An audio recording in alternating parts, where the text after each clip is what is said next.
რას დრო გადიოდა სოფლიდან ჯის სლოგანიც დაიხვეწა და გახდა ზუსტად ის, რასაც რეალურად ვაკეთებდით.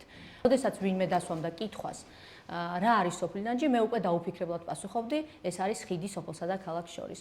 ეს იყო ხიდი, რომელიც მომხმარებელს აკავშირებდა ფერმერთან.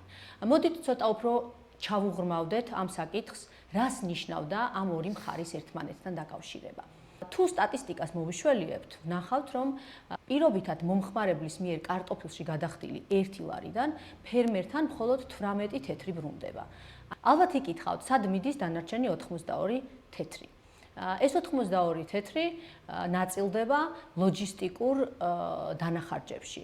მარტივად რომ ვთქვათ, რაც უფრო მეტი ადამიანი თუ კომპანიაა ჩართული იმაში, რომ პირობითად სვანეთიდან კარტოფილი თქვენს მაგიდამდე მოვიდეს, მით უფრო გაძვირდება ეს პროდუქტი და მით უფრო ნაკლები შეხვდება კარტოფილის მწარმოებელს.